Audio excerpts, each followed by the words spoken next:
안녕하세요. 저희는 행복한 신혼생활을 즐기고 있는 부부입니다. 알콩달콩 말 그대로 깨를 벗고 있는 요즘 새삼 참 행복하다는 생각이 드네요. 결혼을 하고 예상치 못한 현실들에 부딪히다 보니까 저희를 낳아주시고 키워주신 부모님들께 감사하고 대단하시다는 생각이 드는 요즘입니다. 그런 부모님들을 생각하시며 저희의 이야기를 들려드리고 싶어서 사연을 보내봅니다. 아내인 제가 남편을 대신해서 천천히 적어보도록 하겠습니다. 저는 서울 동대문구에서 태어났습니다. 어렸을 적 제 기억 속의 부모님 모습은 정말 성실하셨습니다. 매일 아침 일찍 일을 나가셨고 아무리 아파도 꼭 일하러 나가셨습니다. 아버지는 도배일을 하셨습니다. 실은 제가 태어나기 직전에 아버지가 많이 아프셨다고 어머니가 말씀해 주셨습니다. 아버지께서는 원래 운전일을 하셨답니다. 그러다가 음주운전 차에 의해 크게 사고를 당하시고 다리를 심하게 다치셨다고 했습니다. 어머니는 만삭의 배로 병원 간이 침대에 누워 지내시면서 아버지를 간호하셨답니다. 아버지는 2차례의 수술을 받으셨고 한쪽 다리를 평생 절어야 한다는 의사선생님의 소견을 받으셨답니다. 하지만 아버지는 포기하지 않으셨습니다. 사랑하는 어머니가 있었고 지켜야 할 뱃속에 아기가 있었으니까요. 그래서 정말 오랜 시간 동안 꾸준히 재활치료를 받으셨다고 했습니다. 제가 태어난 후에도 아버지의 재활은 계속되었답니다. 아버지는 불편한 다리로 집 근처 공장에서 일을 하시면서 계속해서 재활과 운동을 하셨고 그렇게 포기하지 않은 끝에 아버지의 다리는 완전히 회복되었습니다. 의사 선생님도 엄청 놀라셨다고 하더라고요. 많은 기적을 봤지만 근성과 의지가 정말 대단하다면서 아버지에게 경의를 표하셨답니다.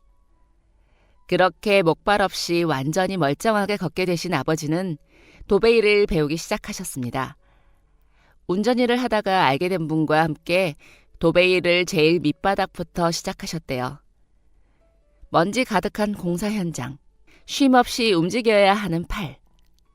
꼼꼼하고 정교한 작업이 처음에는 조금 어려웠지만 아버지는 금세 적응하셨고 제가 중학생 시절에는 어엿한 가게까지 차리게 되셨습니다. 아버지는 출장도 많이 가셨고 한번 출장을 가시면 보름은 우스웠습니다. 그래도 아버지는 출장을 가시면 매일 밤에 집에 전화를 해서 어머니와 저와 통화를 하셨습니다. 오늘 어떤 일이 있었는지, 밥은 어떤 걸 먹었는지, 지금 뭘 하고 있는지 등의 소소한 일상을 공유했습니다. 저는 그 시간이 참 좋았습니다. 멀리 있어도 아버지가 가까이 있는 기분이었고 아버지가 내 얘기를 들어주는 것도 좋았거든요.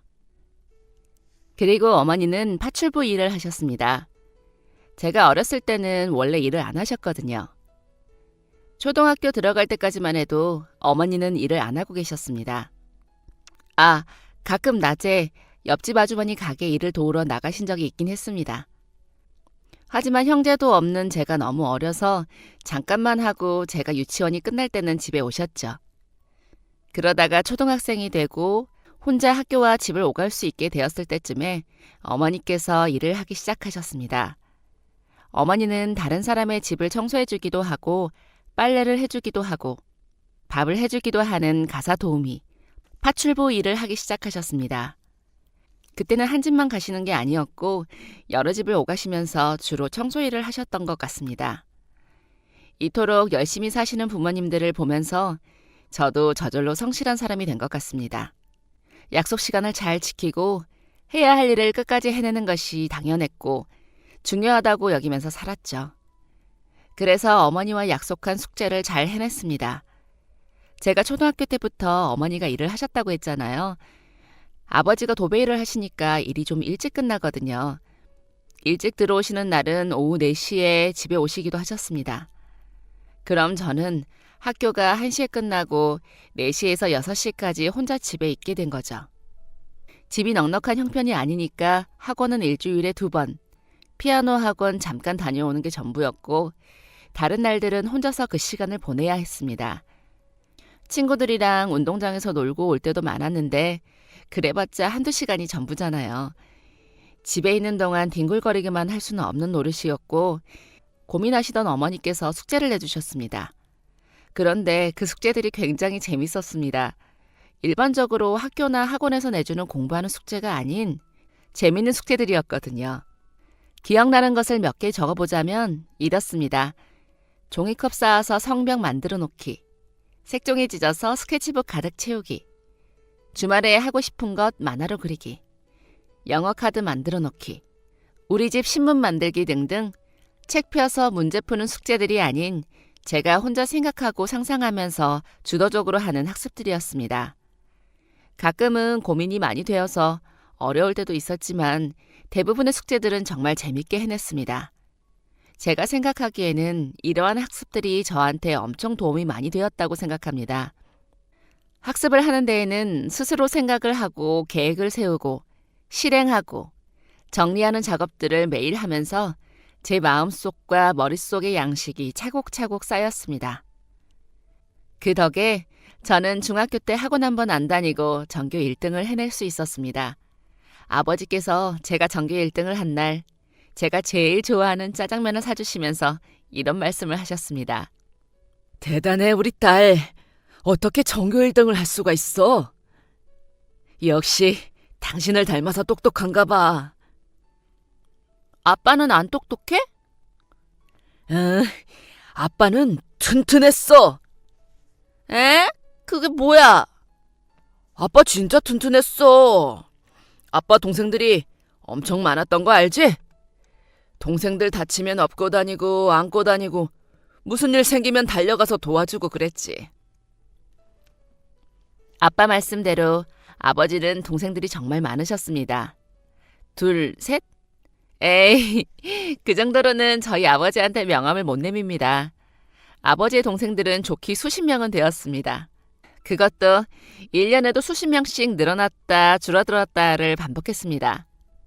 이게 무슨 말인가 싶으시죠? 저희 아버지는 바로 고아원 출신이십니다. 어쩌다가 고아원에 들어가게 되셨는지는 아버지도 알 수 없다고 하셨습니다. 아버지가 계셨던 고아원 원장님의 말씀으로는 외진 동네의 작은 산에서 아버지가 발견되었다고 하셨답니다. 아주 어릴 적 겨우 기어다녔을 때 말이죠. 1살도 되지 않은 나이에 아버지의 고아원 생활은 시작되었습니다. 초등학교도 겨우 나왔다고 하셨습니다. 대부분은 학교도 못 다녔다더라고요. 고아원의 생활은 상상 이상으로 열악하고 힘들었다고 하셨습니다.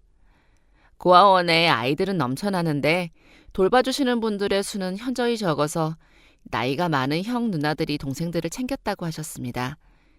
도움을 받던 동생들은 나중에 자라서 자연스럽게 동생들을 도와주기도 했고요. 이런 힘든 상황에서 생활하시다가 나이가 다 차서 퇴소를 하게 되었고 그때부터 아버지는 살아남기 위해 치열하게 사셨답니다. 공사장에서도 일을 하시고 오토바이를 타고 시장 골목을 다니며 배달도 하시고 멀리 있는 지방에 가셔서 몇 달 동안 일도 하시고 그렇게 열심히 사시던 중에 어머니를 만나셨대요. 처음에 아버지는 연애도 돈 있고 빽 있는 놈만 하는 거지 부모도 없이 가난한 사람이 무슨 연애인가 싶으셨다더라고요. 하지만 어머니가 그때 선을 한번 보고 왔고 그런 어머니를 뺏기고 싶지 않아서 두 분은 사랑을 키우기 시작하셨답니다. 외조부모님께서는 아버지를 굉장히 좋아하셨대요. 힘든 상황에서도 포기하지 않고 열심히 사는 모습이 멋져 보였답니다. 게다가 인물도 훤칠하고 무엇보다 어머니를 진심으로 사랑하는 게 느껴져서 두 분의 결혼을 허락하셨다고 했습니다.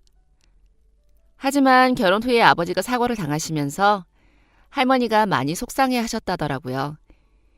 아기까지 뱃속에 있는데 아버지가 영영 다리를 못 쓰신다고 하니 걱정이 되실 만도 하지요. 하지만 고난을 이겨낸 아버지를 보고 마음을 놓으셨다고 했습니다.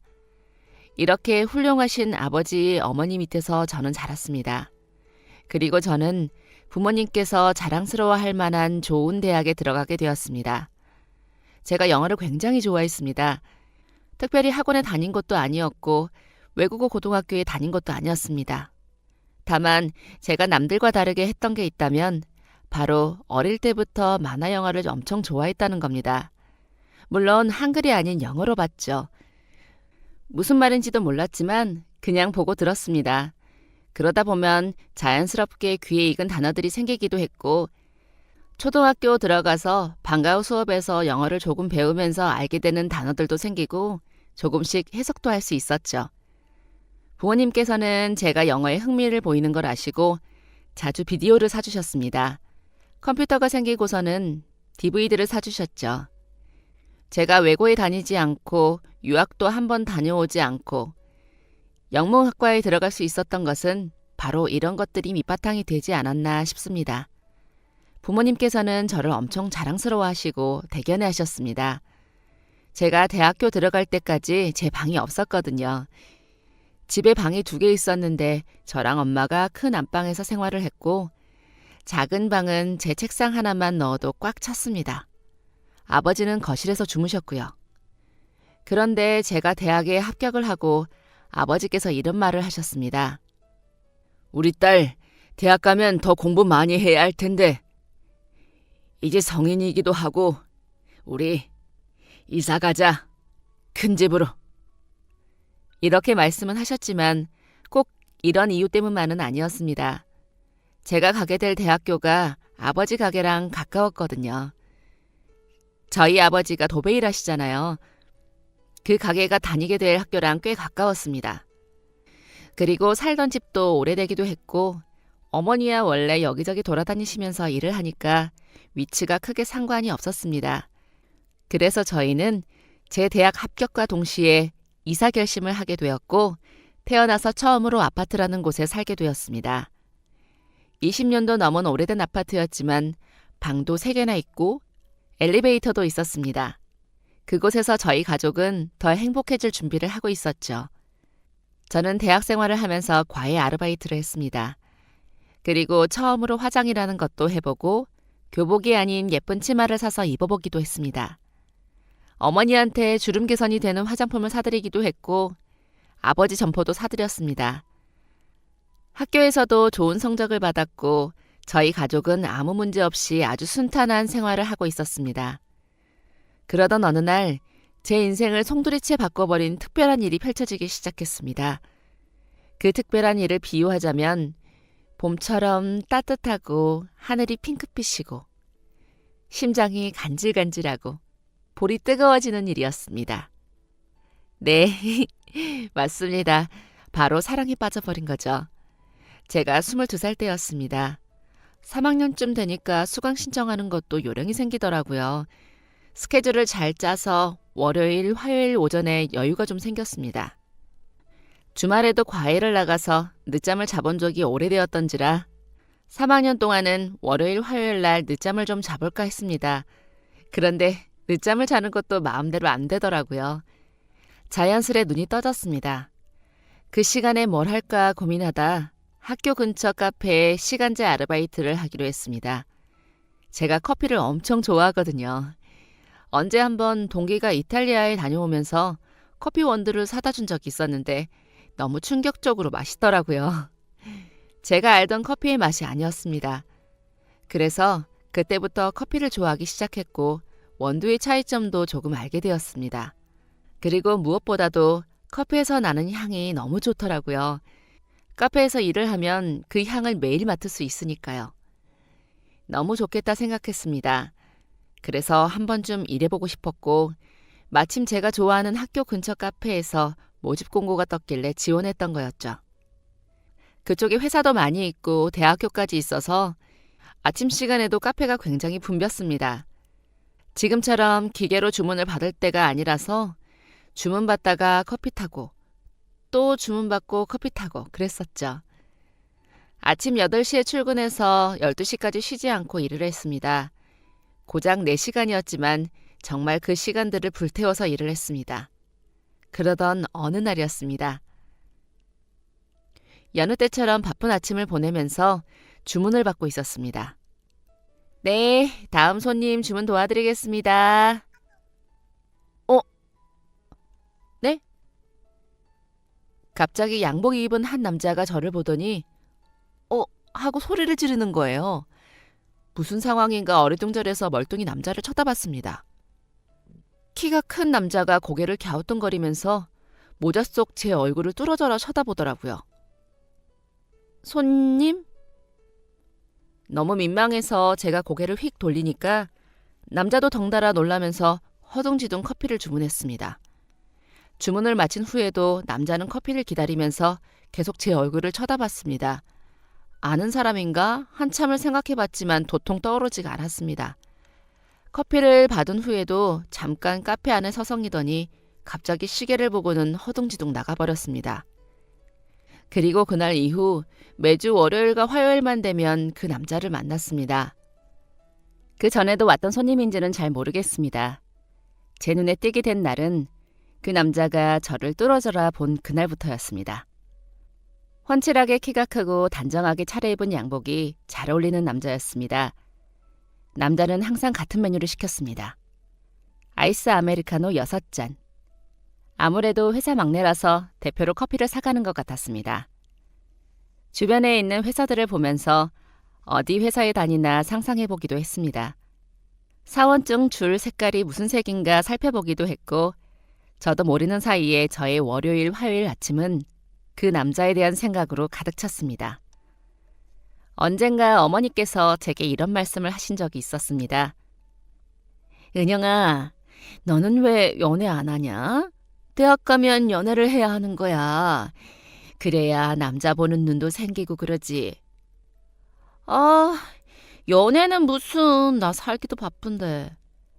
얼씨구, 사람 사는 데는 사랑이 빠지면 안 되는 거야. 사랑이 있어야지, 사랑이. 나는 그런 거 없어도 잘 사네요. 정말 그랬습니다. 학창 시절에도 그 흔한 짝사랑 한 번 한 적이 없었습니다. 친구들이 전교회장 선배를 보면서 깍깍거리고 좋아하는 남자애한테 줄 초콜릿을 만들고 정성스레 편지를 쓸 때에도 저는 멀뚱히 보기만 했습니다. 나는 연애세포가 없는 사람이 아닐까 생각하기도 했습니다. 대학생이 되면 좀 다를까 했지만 별로 달라진 건 없더라고요. 동기나 선배 남자들하고 잘 지냈지만 누굴 좋아한 적은 없었습니다. 1학년 1학기 때 복학생 선배한테 고백을 한번 받기는 했지만 저는 전혀 마음이 없었던지라 거절했습니다. 그 이후로도 그저 과외, 학교, 가족 이런 것들이 전부였습니다. 그렇게 메말라 있던 제 마음에 갑자기 꽃이 핀 겁니다. 자꾸 그 남자에 대해 상상하고 시도 때도 없이 생각나는 게 진짜 이상했습니다. 그 남자랑 말을 해본 것도 아니고 그냥 얼굴만 본 게 전부인데 이럴 수 있나 싶었고요. 그렇게 그 남자를 알게 된 지 한 달쯤이 지난 어느 날이었습니다. 남자가 카페에 주문을 하러 왔고 저는 익숙하게 아메리카노 6잔을 눌렀습니다. 계산을 하려는데 카드 대신 남자의 질문이 훅 들어왔습니다. 월요일, 화요일에만 나오시나 봐요. 아, 저요? 아, 네, 맞아요. 매일 왔는데 안 보이시길래. 아, 학교 다니느라 월요일, 화요일에만 일해요. 그렇구나. 그럼 몇 시에 끝나요? 저 12시에. 왜요? 12시요? 여기 건너편에 냉면집 있는데 가봤어요? 네? 냉면? 아니요. 거기 갈래요? 오늘 일 끝나고? 저는 대답 대신 고개를 끄덕였습니다. 갑자기 냉면이라니. 여름도 아니고 아직 꽃도 안 핀 봄에 갑자기 냉면이라니. 정말 뜬금없었지만 너무 당황스러워서 그냥 알겠다고 했습니다. 일 끝나고 나가니까 남자가 회사에서 뛰어나왔는지 헐레벌떡 카페 앞으로 왔고 저희는 진짜 건너편 냉면집에 가서 냉면을 먹었습니다. 이것도 데이트라고 해야 할까요? 첫 데이트에 냉면이라니. 데이트라는 것 자체가 난생 처음이라서 무슨 말을 해야 할지 모르겠더라고요. 너무 어색해서 말도 못하고 냉면만 먹었습니다. 남자도 떨리기는 마찬가지였는지 식사 내내 말도 안 하고 얼굴도 못 쳐다보더라고요. 점심시간은 끝나가는데 둘 다 진짜 냉면만 먹었습니다. 아, 이렇게 끝나는구나 싶었는데 냉면 가게를 나오는데 남자가 드디어 입을 열었습니다. 다음에는 다른 거 먹을까요? 좀 더 예쁜 것으로 맛있는 거 먹을래요? 그래요. 그렇게 남자와 연락처를 주고받고 헤어졌습니다. 아무렇지 않은 척했지만 저 정말 떨려서 미치는 줄 알았습니다. 이건 분명 데이트 신청이 맞잖아요. 그날 이후 저희는 일주일에 한두 번 만나서 데이트를 하게 되었습니다. 처음엔 떨려서 아무 말도 못했던 저희였는데 어느새 서로를 마주보고 웃을 수 있는 사이가 되었습니다. 같이 영화관도 가고 예쁜 카페도 찾아가고 주말에도 만나는 사이가 되었죠. 그렇게 2달쯤을 서로를 알아갔습니다. 남자는 굉장히 소박하고 수수한 사람이었습니다. 식당에 가면 3,000원을 아끼며 세트 메뉴를 시킬 줄 아는 사람이었고 편한 택시보다 대중교통을 애용하는 사람이었습니다. 성격도 그랬습니다. 과시하고 자랑하기를 좋아하는 사람이 아니라 다른 것을 인정하고 받아들이고 남을 존중하는 사람이었습니다.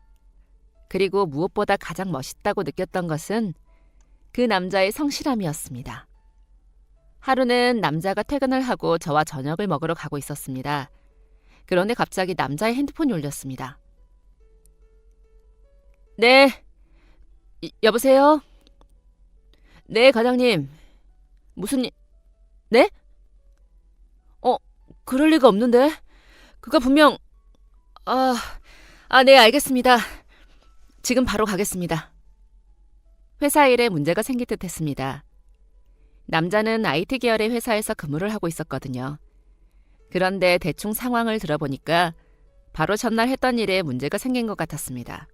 그런데 그날 남자는 출근을 하지 않았습니다. 왜냐면 남자의 아버지의 기일이었거든요. 저와 문자를 주고받으면서 얘기해줬습니다. 아버지 기일이라 어머니와 함께 납골당에 간다고 했었죠. 물어보니까 남자랑 같이 입사한 동기와 대리님이라는 사람이 문제를 발생시켰더라고요. 그런데 굳이 이 남자가 과장님한테 욕을 먹어가면서까지 회사를 가는 이유는 단지 자기가 회사에서 제일 가까이 있어서랍니다. 사실 그때의 저는 이해가 잘 되지 않았습니다. 사회생활 경험이 없는 대학생이라서 그랬겠죠. 그 모습이 한편으로는 조금 답답하면서도 한편으로는 멋있어 보였습니다. 남자가 정신없이 회사로 향하면서 그러더라고요. 근처에서 1시간만 기다려줄래요? 1시간 내로 올게요. 내가 맛있는 거 사줄게요. 조금만 기다려요.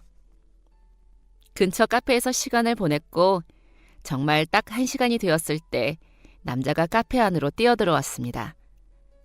얼마나 뛰었는지 허헉거리던 남자는 저를 발견하고는 해맑게 웃으며 말했습니다. 고기 사줄게요. 그날 남자의 모습이 참 멋져 보였습니다. 저보다 고작 몇 살 많은 오빠인데 그날만큼은 정말 굉장한 어른처럼 느껴졌습니다. 일 얘기할 때도 마찬가지였습니다.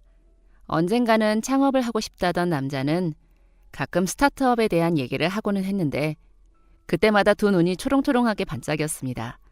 사회생활을 하는 어른이 되어도 저렇게 꿈이 많을 수 있다는 것을 그때 처음 알게 되었습니다. 그런 열정이 정말 멋있어 보였고 나도 더 괜찮은 사람이 되고 싶다라는 생각을 하게 해주었죠. 그렇게 저희는 몇 달 동안 그런 만남을 유지했고 어느 날 남자가 꽃다발을 내밀며 고백했습니다. 거절할 이유가 전혀 없었습니다. 세상 누구보다도 완벽하고 누구보다도 저를 사랑해주는 사람이었습니다. 그렇게 저희는 연인이 되었습니다. 졸업을 앞두고 있던 저는 직장인이었던 남자친구의 도움을 많이 받았습니다. 연애하기 전에 알게 된 사실인데 남자친구가 저랑 같은 학교를 나왔더라고요. 과는 달랐지만 같은 학교 출신이라는 사실이 신기했습니다. 또 저희 과 선배들도 몇 명 알고 있더라고요. 같이 동아리를 했었다고 했습니다. 그래서 제가 가고 싶은 회사에 대한 취업 정보도 알 수 있었고 그 회사에 다니는 학교 선배까지 만나게 되었습니다. 이렇게 도움을 준 남자친구 덕에 저는 제가 원했던 회사에 들어갈 수 있게 되었죠. 남자친구와 하는 모든 순간이 꿈 같았습니다. 이렇게 멋지고 완벽한 사람이 나의 첫 남자친구라니 정말 행복했습니다. 어느 정도였냐면요. 그 남자와 함께 미래를 꿈꿀 만큼이었습니다. 만난 지 3년 정도 되었을 때부터였습니다. 제 주변 친구들이 다들 결혼을 좀 일찍 했거든요. 대학 졸업하자마자 결혼한 동기도 있었고, 고등학교 졸업 후 회사 다니다가 결혼하고 아이까지 낳은 고등학교 때 절친도 있었습니다. 주변 친구들이 그러니까 저도 얼른 결혼하고 싶은 마음이 저절로 생겼습니다. 그리고 제가 연애하는 걸 어머니가 알고 계셨거든요. 저는 분명 말씀드린 적이 없었는데 어찌나 눈치가 빠르신지 연애한 지 반년쯤 되었을 때부터 알고 계셨습니다. 첫 연애이기도 하고 부모님께는 왜인지 부끄러워서 자세한 건 말씀 안 드렸어요. 어머니께서는 저를 놀리는 데에 재미를 들리셨는지 남자친구에 대해서 꼬치꼬치 캐물었지만 둘러둘러서 대강만 말씀드렸어요. 남자친구와 한 2년 정도 만났을 때 고등학교 때 절친이 둘째를 낳았습니다. 그 소식을 어머니한테 전하니까 어머니가 엄청 좋아하시더라고요. 어머, 벌써 둘째를? 이야, 좋겠네. 얼른 키우고 놀러 다니면 되겠어. 아유, 얼마나 이쁠까. 아기가 어떻게 생겼는지 기억도 안 나네. 엄마, 나 키웠는데 왜 생각이 안 나? 그게 언제적인데 생각이 나겠어. 너는 뭐 소식 없어? 결혼하자고 안 해? 아, 무슨 결혼이야. 나 아직 젊어. 왜? 네 친구는 둘째도 낳았다며. 왜? 남자친구가 결혼하기 싫대? 그런 건 아닌데. 왜? 엄마는 내가 결혼했으면 좋겠어? 그럼 당연하지. 얼른 해서 애도 낳으면 더 좋지. 이 좋은 걸 왜 안 하고 사니? 엄마는 결혼한 게 좋아? 그럼 너무 좋지. 지금도 좋은데? 그리고 너처럼 예쁜 딸 낳은 게 가장 좋지. 그때 좀 울컥했습니다. 어머니께서 그런 말씀을 잘 안 하시거든요. 자식을 낳는다는 것은 어떤 기분일까? 나와 닮은 아이를 키운다는 것은 어떤 느낌일까 궁금했죠. 그때부터 결혼에 대한 생각이 조금씩 생기다가 연애 3년 차쯤 되고서 마음이 확고해졌습니다. 그 이유 중에 하나가 제가 그때 다니던 회사를 그만두었습니다. 왜냐면 제가 회사를 다니면서 투잡 느낌으로다가 집에서 일을 좀 했거든요. 번역하는 일을 했었는데 그게 돈이 상당히 많이 되었어요. 책 번역도 하고 요즘에는 영상물이 많으니까 영상들 번역도 하고 기업에서 외주 주는 걸 맡기도 했고요. 그렇게 1년쯤 하다 보니까 어느새 부업이 본업 이상으로 수익을 벌어들이고 있더라고요. 그래서 고민하다가 회사 생활을 접고 프리랜서로 활동하기로 했습니다. 잘 될 수 있을까 걱정을 좀 하긴 했는데 걱정이 무색하게 일거리가 정말 많이 들어왔습니다. 그렇게 프리랜서로 자리도 잡았겠다. 그때가 적기라고 생각이 되었습니다. 남자친구도 그때 스타트업을 한 지 1년 정도 되었는데 점점 성과가 보이던 때였죠. 그리고 결혼에 대한 얘기도 자주 했었고요. 남자친구도 결혼을 하고 싶어 했습니다. 아이도 낳고 싶어 했고요. 그런데 어느 날이었습니다. 남자친구도 저도 일이 많이 바쁜 시기였습니다. 그런데 남자친구가 웬일로 데이트를 하자고 하더라고요. 그러면서 예쁘게 입고 와 하더라고요. 원래 그런 말 안 하는 사람이거든요. 그리고 약속 장소도 멋진 레스토랑이었습니다. 속으로 설마를 100번 외쳤습니다. 설마 프로포즈를 하려는 건가 싶었거든요. 괜히 떨리고 기대가 되었습니다. 한참 동안 옷을 골라서 예쁜 원피스를 입고 약속 장소로 향했습니다. 남자친구는 오랜만에 양복을 차려입고 머리까지 예쁘게 만지고 나왔더라고요. 아, 진짜 프로포즈 하려나 보다 했습니다. 식사하는 내내 너무 긴장해서 밥이 입으로 들어가는지 코로 들어가는지도 모르고 먹었습니다. 디저트가 나왔고 저는 남자친구 눈치만 보고 있었습니다. 언제 프로포즈를 할까? 어떻게 프로포즈를 할까? 잔뜩 긴장하고 있었죠. 드디어 남자친구가 운을 띄웠습니다. 나 할 말이 있어. 뭔데? 나 사실 너한테 말 안 한 거 있어. 이때부터 뭔가 이상했습니다. 프로포즈라면 보통 저렇게 시작하지 않잖아요. 제가 고개를 갸웃거리자 남자친구가 뜸을 들이더니 다시 말했습니다. 나 사실 너 알고 있었어. 나를 알고 있었다니? 무슨 말이야? 나 너 카페에서 처음 본 거 아니야. 대학생 시절 카페에서 아르바이트를 했을 때가 다시 떠올랐습니다. 남자친구가 저를 처음 봤을 때 했던 것. 그러면서 제 얼굴을 뚫어져라 쳐다봤던 것이 떠올랐습니다. 그걸 왜 지금 말을 하는 건지, 대체 무슨 상황인 건지 모르겠어서 아무 말도 안 하고 있었습니다. 남자친구가 다시 입을 열어서 상황을 설명했습니다. 저는 그 말을 듣고 너무 큰 충격을 받고 말았습니다. 은영아, 나 사실 너 본 적 있어. 어디서 봤냐면 우리 집 앞에서.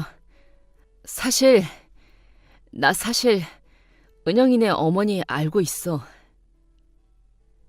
우리 엄마를 안다니? 그게 무슨 말이야? 행복 아파트 알지? 어머님이 일하시는. 나 그 집에 살아. 어머니는 제가 대학교를 다니고 있었을 때 옆 동네의 아파트에서 일을 하신 적이 있으셨습니다. 주기적으로 나가시는 곳은 제가 대충 알고 있었거든요. 그 집에서는 제가 대학생 때부터 쭉 일하셨던 걸로 알고 있었습니다. 또 제가 어머니 마중을 자주 갔었거든요. 심지어 남자친구가 그 말을 하기 전날도 그 아파트로 어머니 마중을 나갔었죠. 잘 이해가 안 가는데? 오빠가 그 아파트에 산다는 게 왜? 잠깐만. 설마 아니지? 우리 엄마가 오빠 집에서 일한다는 그런 건 아니지? 남자친구는 말이 없었습니다. 죄인처럼 고개를 푹 숙이고 아무 말도 안 했습니다. 갑자기 배신감이 몰려오더라고요. 왜 지금까지 말을 안 한 건지. 뒤통수를 한 대 맞은 기분이었습니다. 언제부터 알고 있었어? 그때 어머니께서 우리 집에 가방을 두고 나가셨더라고. 그거 가져다 드리려고 나갔다가 널 봤어. 왜 말 안 했어? 나 속이려고? 나 바보 만들려고 그런 거야? 그런 게 아니라 미안해. 속이려고 그랬던 건 아닌데 말하면 네가 날 안 만나줄 것 같아서 그래서 그랬어. 정말 미안해. 저는 그 자리에서 일어나서 바로 집으로 향했습니다. 배신감이 정말 컸습니다. 어떻게 해야 할지 머리가 멈춰버린 기분이었습니다. 남자친구는 매일같이 연락해서 저의 마음을 달래주려 노력했고 저는 그런 남자친구를 메모차게 대할 뿐이었습니다. 꼬박 한 달을 연락을 안 했습니다. 남자친구의 일방적인 연락만 있을 뿐 저는 답장을 하지 않았습니다. 어떻게 해야 할지 모르겠더라고요. 하지만 한 달이 지나니 어느 정도 생각이 정리가 되었습니다. 저는 남자친구 없이는 안 될 것 같았습니다. 일도 하나도 손에 안 잡히고 계속 생각나서 가슴에 커다란 바위를 얹어둔 것처럼 답답하기만 했습니다. 저는 남자친구를 받아주기로 했습니다. 멀어지기에는 너무 깊은 사이가 되어버렸거든요. 남자친구의 비밀을 알게 된 이상 저희의 결혼이 순탄치 않겠다는 것이 예상이 되었습니다. 우선 저희 어머니를 먼저 만나보기로 했습니다. 어머니 아버지께 남자친구의 정체를 알리지 않은 채 약속을 잡았습니다. 사실 미리 말씀을 드려야 하나 말아야 하나 고민이 많았습니다. 그런데 도저히 말할 용기가 안 나더라고요. 남자친구가 자기가 말씀드리겠다고 했습니다. 약속 장소에 남자친구가 등장하자마자 어머니 입은 떡 벌어졌죠. 놀라서 아무 말씀도 못하시고 저와 남자친구만 번갈아가며 쳐다보셨습니다. 저를 대신해서 남자친구가 차분히 상황을 설명했습니다. 어머니는 그때까지도 남자친구 집에서 일을 하시던 상황이었습니다. 어머니는 계속 한숨만 쉬셨습니다. 아버지는 모르겠습니다. 무슨 표정인지 읽을 수가 없었습니다. 입을 꾹 닫고 식사는 손도 안 대시고 아무 말씀 안 하셨습니다. 어떻게 해야 하는지 저도 머리가 복잡했습니다. 남자친구는 어떻게든 저희 부모님을 설득해보려 노력했습니다. 어머니는 생각할 시간이 필요하다고 하셨습니다. 남자친구는 돌아가고 부모님과 집에 가는 내내 가시방석에 있는 기분이었습니다.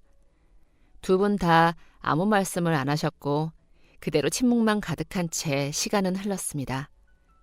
일주일 뒤 어머니께서 오랜만에 저녁을 같이 먹자고 하셨습니다. 제가 프리랜서니까 계속 집에서 작업을 하잖아요.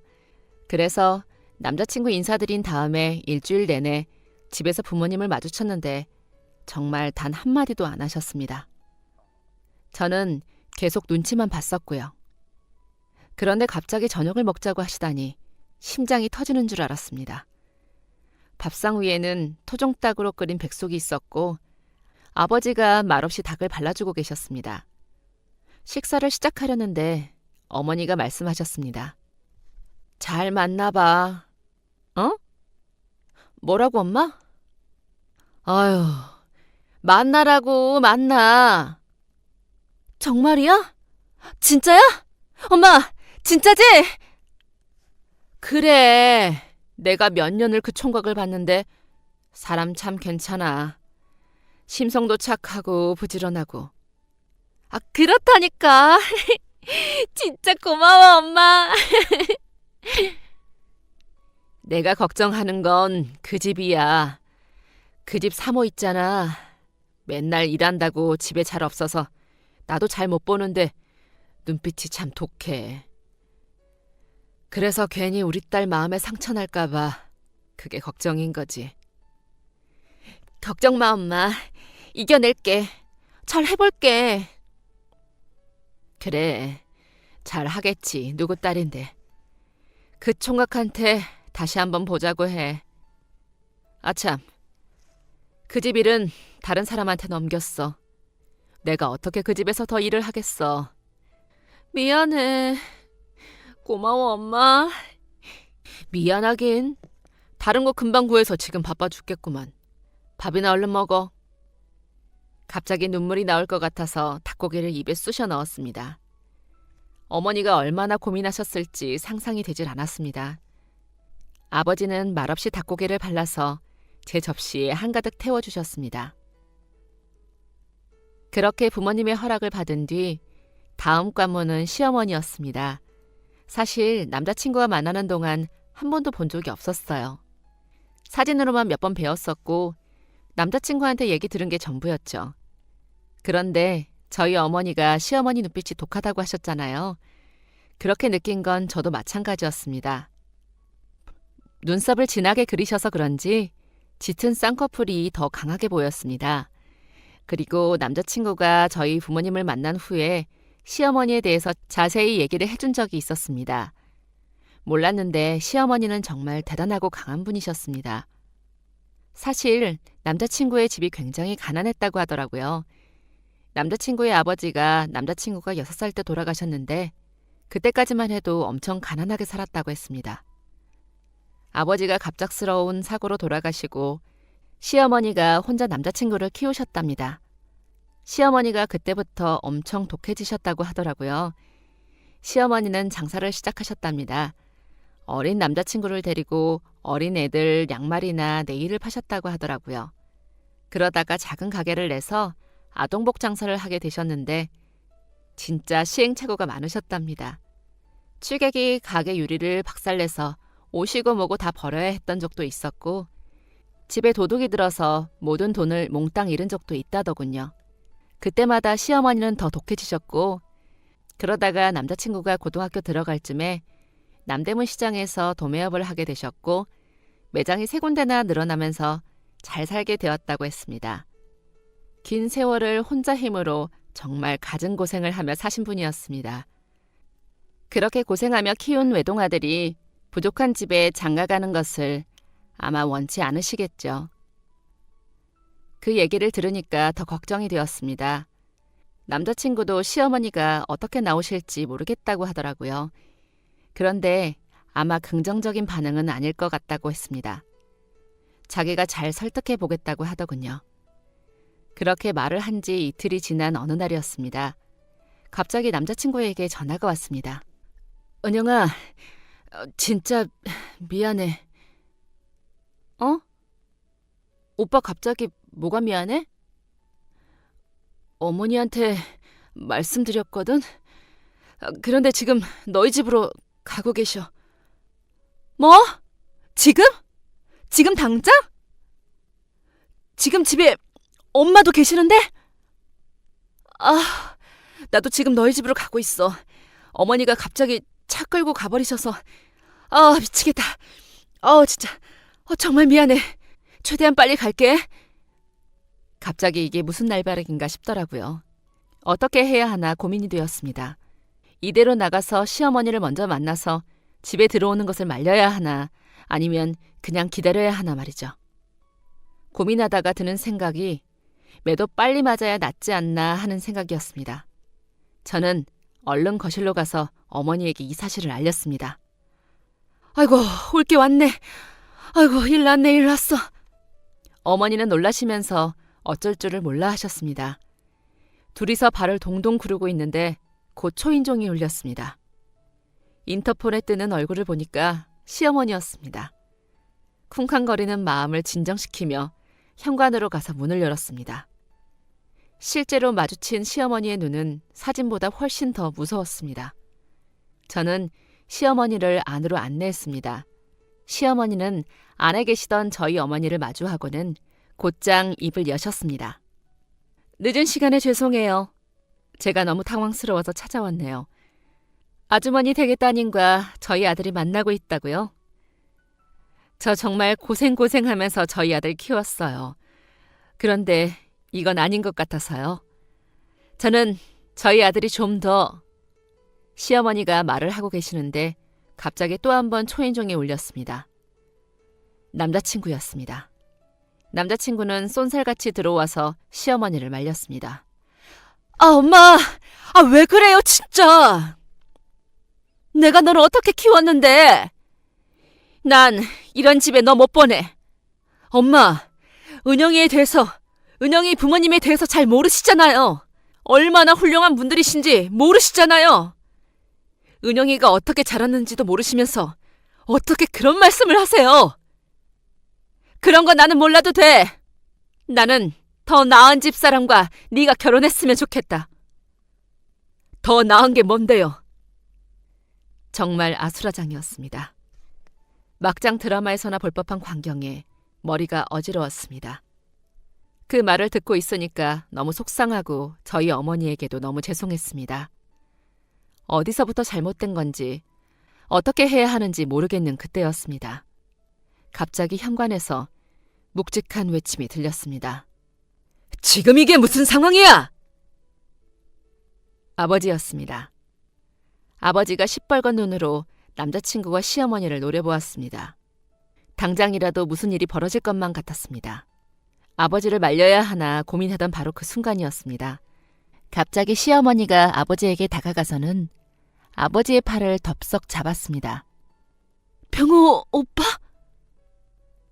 시어머니께서 아버지의 이름을 부르는 겁니다. 이게 또 무슨 상황인지 연속으로 몰아치는 충격에 말을 잃었습니다. 두 분이 무슨 관계인가 열심히 생각하고 있는데 갑자기 시어머니가 눈물을 흘리시는 겁니다. 시어머니를 제외한 모두가 당황했습니다. 어머니는 얼른 가서 휴지를 꺼내오고 저는 물을 내오고 아버지는 영문을 알 수 없어서 돌처럼 굳어버리시고 남자친구는 우왕좌왕했죠. 시어머니의 마음이 좀 진정이 되고 저희는 거실에 둘러앉았습니다. 무슨 말부터 어떻게 해야 할지 다들 눈치만 보고 있는 이상한 상황이었습니다. 그때 먼저 침묵을 깬 건 아버지였습니다. 저를 어떻게 아시죠? 오빠, 나 기억 안 나? 나 순자야, 순자. 단발머리 순자. 뭐?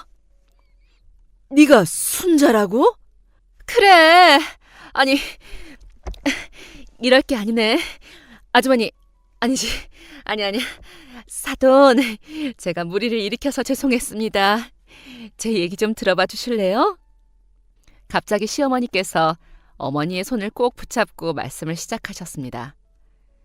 그러니까 시어머니와 아버지의 관계부터 설명을 해보자면 두 분은 바로 같은 고아원에서 지냈던 것이었습니다. 시어머니가 고아원에서 지냈다는 사실은 전혀 모르고 있었거든요. 지극히 개인적인 부분이라 남자친구가 말을 안 해준 모양이었습니다. 물론 저도 아버지를 그렇게 말하지 않았고요. 그런데 두 분이 같은 고아원에서 지냈고 시어머니보다 5살 많았던 아버지가 동생들을 엄청 잘 챙기셨답니다. 물론 그 중에는 시어머니도 있었고요. 한 번은 고아원에서 불이 난 적이 있었답니다. 심한 건 아니었지만 주방에서 이어진 불길이 바로 옆에 아이들이 있는 방까지 옮겨 붙은 사건이었다고 하더라고요. 그때 아버지가 먼저 냄새를 맡고 일어나서 불이 옮겨 붙은 방에 있던 동생들을 모두 대피시켰답니다. 그때 자는 애들 몇 명을 깨우다가 불길에 휩싸여서 팔 한쪽에 큰 화상을 입으셨고요. 그때 그 흉터가 아직까지도 아버지 팔에 있습니다. 팔꿈치부터 손등까지 이어진 흉터였죠. 그런데 그때 그 방에서 목숨을 구한 사람 중 한 명이 시어머니였답니다. 아버지가 고아원에서 퇴소하던 날 동생들이 몰려 나와서 한바탕 울음을 터뜨렸는데 그중에 시어머니도 있었다고 하더라고요. 내가 오빠를 정말 생명의 은인이라고 생각하고 살았는데 어떻게 이렇게 만나. 참 인연이란 게 있나 봐. 내가 진짜 신뢰되는 행동을 했네. 나도 정말 고생 많이 하고 살아서 우리 아들 좀 덜 고생했으면 좋겠어서 내가 내 욕심 때문에 너무 놀라서 못된 행동을 했나 봐. 정말 미안해. 정말 미안해요. 오빠 딸이라면 나는 무조건 찬성이야. 더 볼 것도 없어. 얼마나 똑똑했던 사람인데 자식은 오죽하겠어. 은영이라고 했나? 갑자기 와서 미안해요. 두 사람 결혼 허락할게요. 우리 잘 지내봐요. 시어머니는 정말 진심을 담아서 저에게 사과를 해주셨습니다. 그렇게 우당탕탕한 하루가 지나갔고 저와 남자친구는 여전히 어리둥절한 채 결혼 준비를 시작하게 되었습니다. 정신은 없었지만 행복했습니다. 예쁘게 꾸미는 것에 젬병인 저에게 결혼 준비란 정말 힘든 일이더라고요. 예쁜 식장 알아보고 까다롭게 음식 고르고 예쁜 스튜디오 알아보고 정말 고민의 연속이었지만 어찌저찌 잘 해내게 되었습니다. 그리고 이런 우여곡절을 보낸 끝에 저희는 지금 아주 달달하고 행복한 신혼을 보내고 있는 중이죠.